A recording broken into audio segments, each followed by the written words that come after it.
Hello everyone. तो इस video में हम लोग SSC GD 2026 GK GS series का प्रैक्टिस सेट नंबर 7 को सॉल्व करने वाले हैं। तो चलिए ये वीडियो हम लोग शुरू करते हैं। तो सबसे पहला क्वेश्चन हम लोग को पूछ रहा है कि which of the following indicators reflects inequalities in the distribution of income among individuals in a population. जनसंख्या में व्यक्तियों के बीच आय के वितरण में असमानता को दर्शाने वाले निम्नलिखित में से कौन सा संकेतक है। तो क्या पूछ रहा है, जनसंख्या में व्यक्तियों के बीच आय के वितरण में असमानता, यानी कि indicator reflect inequalities in the distribution of income among individual. तो इसको कौन डिफाइन करता है? इसको डिफाइन करता है ना ये Lorentz curve. Option number C Lorentz curve इसका सही आंसर हो जाएगा। ये यूज़ क्यों होता है? ये आपको इनकम इनइक्वालिटी को मेज़र करने के लिए यूज़ होता है। क्या यूज़ होता है? लोरेंट्ज़ कर्व यूज़ होता है। और इसको डेवलप किसने किया था? इसको मैक्स लोरेंट्ज़ ने किया था। मैक्स लोरेंट्ज़, एक मिनट इसको किया था मैक्स लोरेंट्ज़। और कब किया था इसको? 1905 में किया था। 1905 में मैक्स लोरेंट्ज़ ने लोरेंट्ज़ कर्व डेवलप किया था, जो क्यों यूज़ होता है? ये यूज़ होता है इनकम इनइक्वालिटी को मेज़र करने के लिए। और हाँ, यही क्वेश्चन था हम लोग का। विच of the following indicator reflect inequality in the distribution of income among individual in a population. Lorentz curve. Max Lorentz इसके डेवलपर हो गए। 1905 में इन्होंने इसको डेवलप किया था।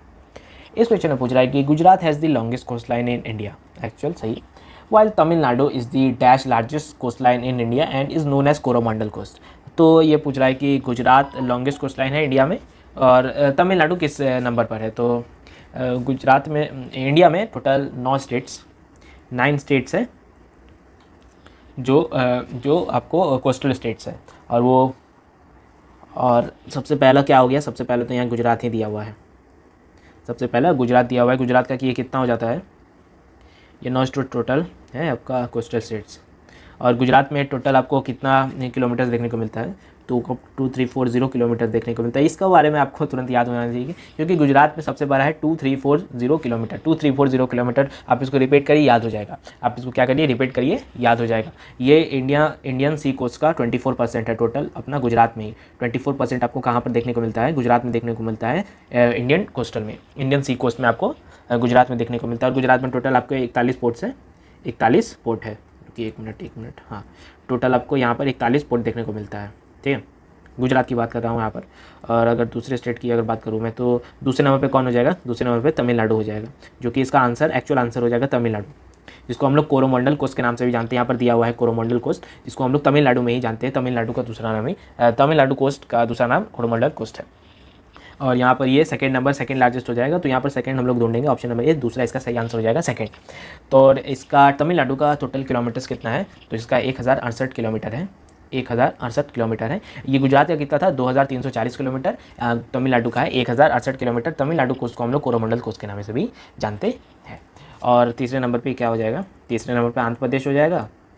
आंध्र प्रदेश हो जाएगा। और चौथे नंबर पर क्या हो जाएगा? चौथे नंबर पर हो जाएगा आपको महाराष्ट्र।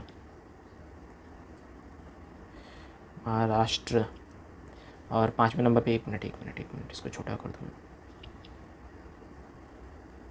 और पाँचवें नंबर पे क्या हो जाएगा? पाँचवें नंबर पे वेस्ट बंगाल हो जाएगा। ये आंध्र प्रदेश में कितना वो है?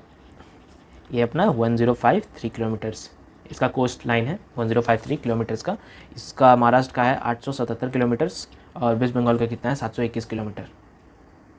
ये महाराष्ट्र कोस्ट को हम लोग कोंकण कोस्ट भी जानते हैं, और वेस्ट बंगाल कोस्ट को हम लोग क्या जानते हैं? मालाबार कोस्ट के नाम से भी जानते हैं। महाराष्ट्र कोस्ट को क्या है? कोंकण कोस्ट, कोंकण। और वेस्ट बंगाल को मालाबार। और यहाँ पर तमिलनाडु को ऊपर तो लिखा हुआ है कोरोमंडल कोस्ट। तो इसके बारे में मैं पूरा इन्फॉर्मेशन दे दिया हूँ। एक और इन्फॉर्मेशन अगर आप लोग लेना चाहें तो हाँ, वो ले ही लीजिए, क्योंकि इंपॉर्टेंट इन्फॉर्मेशन है। एक मिनट, थोड़ा सा छोटा नीचे, बढ़िया। और इंडिया का टोटल कोस्टलाइन कितना का है? इंडिया का टोटल कोस्टलाइन कितना का है? 11,098 किलोमीटर। इसका आप लोग याद रखेंगे, ये टोटल है। When 1 liter of water is cooled from 4 degree Celsius to 0 degree Celsius, its volume. जब 1 लीटर पानी को 4 डिग्री सेल्सियस से 0 डिग्री सेल्सियस तक ठंडा किया जाता है, तो उसका आयतन क्या होता है? बढ़ता है। उसका आयतन बढ़ता है। ऑप्शन नंबर सी, उसका आयतन हमेशा बढ़ता है। और इस क्वेश्चन में पूछ रहा है कि ये इसका आयतन क्यों बढ़ता है, ये भी लिख देता हूँ मैं। इसका आयतन, वाटर का एक प्रॉपर्टी होता है एनोमलस एक्सपेंशन, एक प्रॉपर्टी होता है एनोमलस एक्सपेंशन ऑफ वाटर। जो कूल डाउन होता है, जब वाटर को फ्रीज किया जाता है तो उसका वॉल्यूम बढ़ता है। इसलिए अगर आप लोग जब भी किसी कांच के बोतल में अगर आप पानी भर के उसको फ्रीज करिएगा तो वो कांच का बोतल टूट सकता है, तो कांच का बोतल टूट सकता है फ्रीजर में। और इस क्वेश्चन में पूछ रहा है कि the Montagu Chelmsford reforms, the Montagu क्लेम्स reforms led to the enactment of Government of India Act of. तो ये पूछ रहा है कि मोंटेग्यू क्लेम्स रिफॉर्म सुधारों के परिणाम स्वरूप भारत सरकार अधिनियम किस वर्ष पारित हुआ? 1919 में हुआ था। ऑप्शन नंबर सी, 1919 में हुआ था। इस क्वेश्चन में पूछ रहा है कि since 1997 the temples of Vishnupur located in West Bengal, Vishnupur West Bengal में है, ठीक है, is on the UNESCO world heritage site tentative list. The temples are dash type, temples are terracotta. Option number A, terracotta.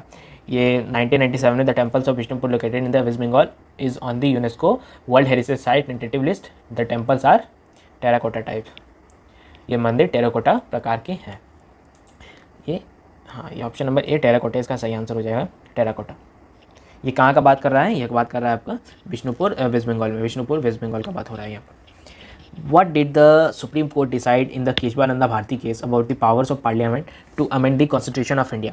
Kesavananda Bharati case मामले में 1973 में हुआ था। में सर्वोच्च न्यायालय सुप्रीम कोर्ट ने भारत के संविधान में संशोधन करने की संसद की शक्तियों के बारे में क्या निर्णय दिया था? तो क्या निर्णय दिया था हम लोग चेक कर लेते एक बार। The President of India has the ultimate authority to approve or reject constitutional amendment independently. गलत है, option number A, option number A गलत है। The parliament can not amend any part of the constitution under any circumstance, गलत है।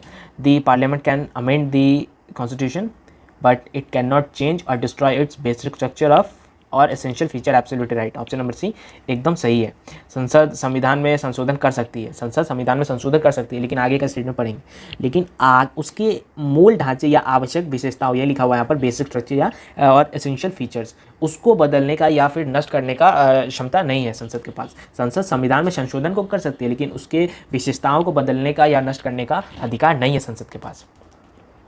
यही लिखा हुआ था आपको केशवानंदा भारती केस में, सुप्रीम कोर्ट ये डिसाइड दिए थे। इस क्वेश्चन में पूछ रहा है कि the Bahmani ruler Tajuddin Firoz married the daughter of which of the following Vijayanagar rulers. Bahmani शासक, इसका मैं मार्क किया, हाँ, बहमानी शासक ताजुद्दीन फिरोज ने निम्नलिखित में से किस विजयनगर शासक की पुत्री से विवाह किया था? तो उन्होंने किया था देवराय प्रथम की पुत्री से विवाह किया था। किन्होंने? बहमानी रूलर ताजुद्दीन फिरोज ने। इस क्वेश्चन में पूछ रहा है कि Eisenhower cup is associated with which among the following sports. Eisenhower cup निम्नलिखित में से किस खेल से संबंधित है? तो वो गोल्फ से संबंधित है, वो गोल्फ से संबंधित है। और गोल्फ से संबंधित और भी 2-3 कप है, जैसे कि आपका एक हो गया वॉकर कप हो गया, ये आपका गोल्फ से संबंधित कप्स है, ठीक है। ये आपका क्या हो गया? वॉकर कप हो गया, पहला तो हो गया। और एक दूसरा हो गया आपका कनाडा कप, ये होता है एक कनाडा कप। और ये एक आइजनहावर कप हो गया, एक वॉकर कप हो गया, एक कनाडा कप हो गया। तीसरा आपको एक हो गया क्या? तीसरा हो गया आपका राइडर कप। एक मिनट भाई, इतना बड़ा थोड़ी लिखूँगा, राइडर कप। तो ये सब तीनों आपको cup, Walker cup, Canada cup, Ryder cup, आपको ये आइजनहावर कप, ये चारों कप आपको गोल से रिलेटेड है। इस क्वेश्चन में कि who won best supporting actor in a comedy series at 2025 Emmy awards. 2025 Emmy awards में कॉमेडी सीरीज़ में सर्वश्रेष्ठ सहायक अभिनेता का पुरस्कार किसने जीता? तो उन्होंने जीता, किसने जीता था? Jeff Hiller. Option number Jeff Hiller इसका सही आंसर हो जाएगा। और क्यों जीता था इन्होंने? इन्होंने अपने समबडी समवेयर के लिए जीता था, समवेयर के लिए जीता था, समबडी समवेयर के लिए जीता था। किन्होंने जीता था? जेफ हिलर ने जीता था। क्या जीता था? Best supporting actor in comedy series at 2025 Emmy awards. इस क्वेश्चन में आप पूछता है कि which of the following body regulates mutual funds in India. Mutual funds, भारत में म्यूचुअल फंड्स को निम्नलिखित में से कौन सा निकाय विनियमित करता है? विनियमित यानी कि रेगुलेट करता है, तो सेबी करता है। ऑप्शन नंबर डी सेबी इसका सही आंसर हो जाएगा। सेबी की स्थापना हुई थी 1992 में, और इसके पहले चेयरमैन कौन थे? ये पूछ लेता है इसके बारे में, इसका ये इसका स्थापना हुआ था 1992 में और इसके फर्स्ट चेयरमैन थे डॉक्टर एस ए डेव। और इसके करंट चेयरमैन कौन चल रहा है अभी, ये भी लिख लीजिए, क्योंकि ये पूछ लेता है, क्योंकि फर्स्ट चेयरमैन और करंट पूछता है, और करंट से ये करंट वाले अभी किसको सक्सीड किए हैं इसके बारे में पूछ लेता है। तो करंट में अभी कौन है, तुहिन कांता पांडे है, अभी तुहिन कांता पांडे